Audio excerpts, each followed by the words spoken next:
So one thing I really liked, for instance, is how everybody's a professional adult, and that's not something you get in every movie in the last like 20 years or something, where they take safety precautions and they argue over quarantine protocols, and they are willing to take risks for their friend, but they also realize that there's a protocol to follow, and people are divided on whether or not to do that. Like, it's really refreshing. Like, if you haven't seen Prometheus, there's like a sequence where essentially the same thing happens, and they get very close to just licking the eggs.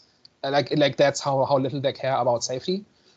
And in this movie, they're like if you've ever talked to like mechanics or people who handle dangerous tools or whatever, they're the most safety conscious people you've ever met, right?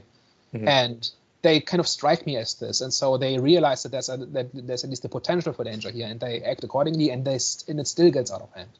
So like a lot of the time in movies, people say, oh, we have to have these characters act stupid, otherwise the plot doesn't happen. But here, I think they do more, like, not everybody does everything right, but broadly they act in a responsible manner, right?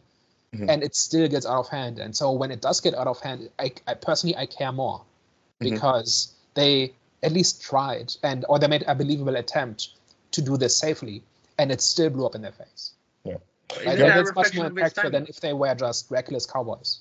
The only thing that maybe I was thinking, because I actually did think about that when I was watching the movie, the only thing that I thought was maybe they could have been more angry, because I think at that point someone had died, where it was the guy with the hole in his chest where he had died. And I believe the guy that was like trying to find the cat as well, or was like they were trying to find the alien or chasing the cat. I can't remember which one it was. But then he does it too. Yeah, they risk everything for the cat. Yeah. Yeah, basically. And I thought at that point, you know, is it Emma Ripley? Ellen Ripley. I would have thought she would have been a lot more stronger than she was in terms of like arguing against the guy that turned out to be the android. It was the only thing that I actually up on that sense. Yeah, early on she's the responsible one who's pretty much arguing for quarantine, essentially. Yeah. Just follow the rules because the rules are there for a purpose, and by the end she's just about survival. I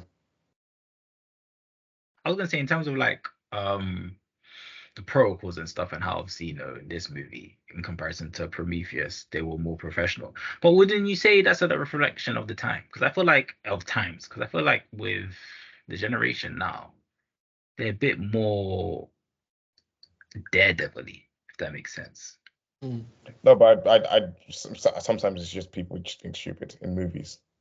Like, yeah, but professional. Yeah. I think it comes down to Prometheus is not as smart of a movie. Like, this movie just, like, Alien just does everything deliberately and really thinks about, like, the whole appeal of the story is that these are regular people in an extraordinary circumstance. And because these people act like real people, you believe the spaceship, you believe the alien, you believe the rules, like the whole life cycle. Like, it has parallel, like, there are insects that kind of hatch their eggs in other animals and stuff like that. So it's not completely out of nowhere, but it's like a very elaborate. Yeah, you have a hard time seeing how this animal could live, right, just by itself, right? But you buy it because these people act like real people.